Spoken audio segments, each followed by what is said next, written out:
Welcome to today's eESI podcast.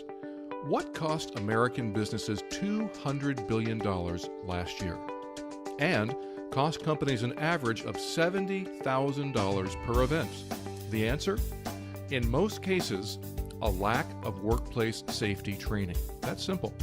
Today our special guests are Titus and Charlene Ledford Layne, both risk management consultants at eESI, and our subject is what small and mid-sized companies should know about workplace safety training. John is currently the Risk Management Director with eEmployer Solutions, where he works with clients in a wide range of industries to improve overall company performance through improved risk management. Prior to joining eEmployer Solutions, Inc., John was a risk control consultant for Praxium Risk Management, providing risk control consulting services to over 200 client companies throughout the U.S. And our other guest is Charlene Ledford Layne. Charlene is a safety professional with experience in multiple lines of business, holding the designation of Safety, Health, and Environmental Professional, Certified Safety and Health Official in Construction and General Industry, as well as being an OSHA outreach trainer in both. She is a member of the American Society of Safety Professionals, Women in Safety Engineering, the National Safety Council, Safety Committee member at the Associated General Contractors of America, and currently Charlene is also a risk management consultant at eESI. John, we'll start with you, and Charlene, feel free to jump in along the way. What do you think are the three most important issues or trends about workplace safety training that small and mid-sized businesses should understand? What we see is really the first one is the financial burden that the small and mid-sized companies can have due to a fatality. That's something that they obviously never seen before, and if it occurs, it's a huge thing from a financial standpoint. The second item might be loss of key employees. Production, you lose a key employee and it can really be an impact to a company.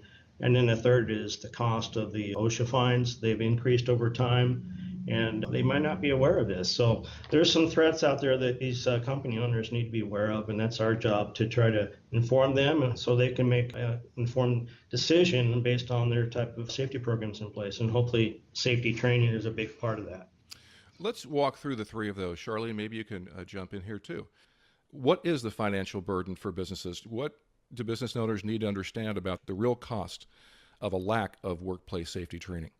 Well, throughout the country, there are nearly $200 billion spent due to fatalities. So there's a lot of lost dollars out there where the business owners are not looking at what the key threats are to their own company. So they might not be aware of that, but in the end, got to be careful in thinking that it's not going to happen to them, but good chance it could if they have high threats or where there's risks where somebody could fall from a serious type of accident and get killed. So these things do occur. We see them all the time. So I think the financial burden is a big thing that any business owner should be worried about. Well, there are a lot of costs, both direct and indirect. OSHA fines on the most common non-compliance issues can be upwards of $70,000 and up on injuries. Then there's the indirect costs, loss of key personnel, retraining key personnel, morale when there's an injury in a workplace, and especially when there's a death. There's a lot of morale issues, and getting back to the flow of business is not always easy. There was 295 deaths in the first quarter of 2017. Do you have any examples of companies that have suffered fatalities where they may have been prevented had they had safety training? You know, we work with lots of different industries, different owners, and sometimes owners are very driven and they'll tell you, John, we don't have time for safety training. We don't have time for inspections. And you do an assessment, a risk assessment, and you realize, well, this company, even though they haven't had a serious accident, it's just a matter of time. You know, Murphy's Law is going to kick in. And we've seen that happen with some of our clients. And it's a shame because you know that it could have been prevented. A fall from a roof occurred and the business owner didn't really have a strong safety program. Unfortunately, they lost a key member of their company. And the next thing you know, OSHA's out there to do a formal accident investigation and start interviewing everybody. And that's going to take some time away from their regular work. Basically, the business kind of like shuts down because now they've really lost production because they've got to listen to the OSHA person, and that person's going to do a formal investigation. And then they're going to get fines. And then the next thing to follow is probably a lawsuit. So it's just a chain reaction from really something that could have been thought of ahead of time, thinking, we don't have time for this. We never had an accident in 40 years. That kind of mentality we see from time to time with business owners that just don't take time out for safety. What do you see happening with companies that have suffered loss as a result of a lack of safety training? Well, as far as key employees go, we're already in an industry and in a market where there's a shortage of skilled personnel. And with that, when you have that one key person gone, then the whole process is kind of disrupted. There's also delays because of production.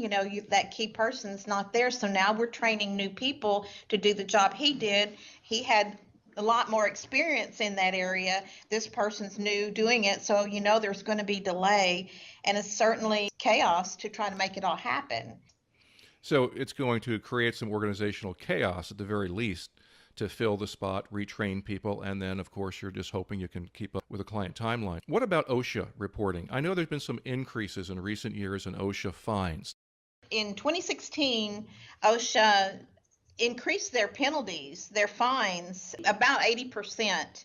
And each year they're going to be increasing it by another 2%. So when you take maybe a serious violation at $7,000, now it's $12,000, $12,500, and a repeat. It's so easy for a company to get a repeat violation. For example, fall protection. Fall protection is such a big topic in almost every task that a lot of our clients perform. And when we say repeat, that means if this company has 8 different locations, if in location 1 there is a citation made and then OSHA goes and inspects location 8 and someone's doing the same thing, they've just got a repeat. Repeat violation that's now a maximum was a maximum of 70,000, now is 125,000, and then add the extra 2%, it makes it about $129,000. So that's a big number for small companies to have to pay. And some small companies would either have to take a loan or go out of business. So you've got the actual cost of the injury itself. Then you have the loss to the company of the employee. Then you have OSHA to deal with and the significant increase in fines. Tell us what a safety training program looks like. The first thing we do is we identify from an OSHA standpoint what specific programs are required. So we go in and do a quality risk assessment, determine what the workplace exposures are. There's probably about 35 policies that large companies would probably need. So you do an assessment, then you figure out, okay, what's the top loss drivers or what's the worst exposures? And you get really smart in those areas, making sure that you're providing continuous safety training, which are where you think the worst threats might be. What do you think are the 3 most important points you want to make to small and medium-sized businesses or business owners that may be listening about workplace safety?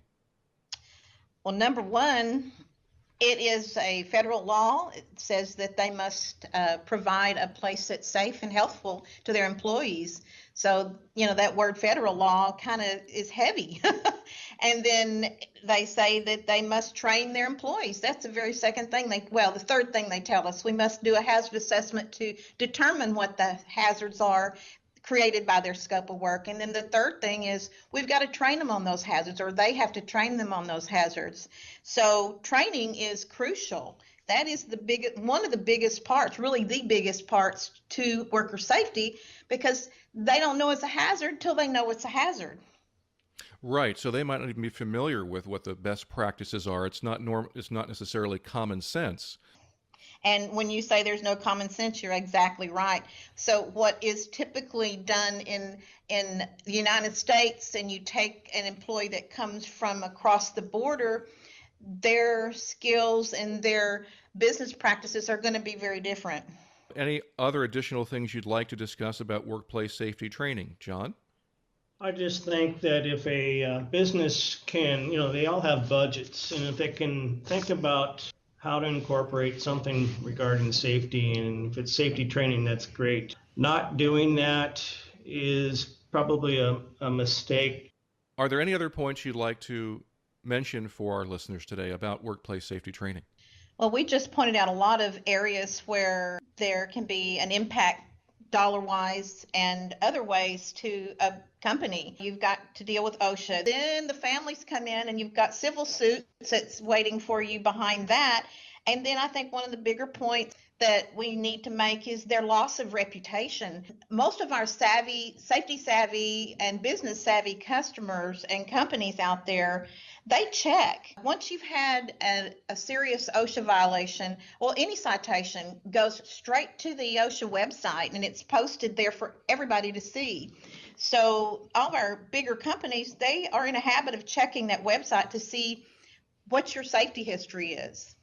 And we've seen some of our smaller clients that are trying to get new business and they'll work with a general contractor. But if they've had a serious loss, do you think that general contractor will want to hire them? We've seen it with some of our companies where they are understanding this the hard way. Well, thank you, John and Charlene, for taking time to inform our listeners today about risk and the importance of workplace safety training. As you've heard today, most businesses are at risk due to inadequate workplace safety training, and it's costing American companies roughly $200 billion per year.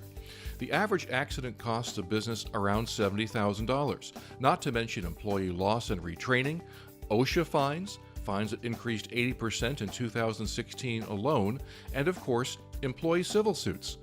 There's a lot of risk. What can you do as a small or mid-sized company to avoid the high costs of potential accidents? Look at a good safety training program like the one at eESI. eESI's risk management team can help you establish a strategic advantage in workplace safety that will help protect your employees and your company. Your company is too valuable to be left to risk. To learn more about eESI's exceptional workplace training and risk management solutions, simply call 210-495-1171. That's 210-495-1171. Or email us at risk@eESIpeo.com. That's risk@eESIpeo.com. Thank you for joining us on today's eESI podcast. Stay safe.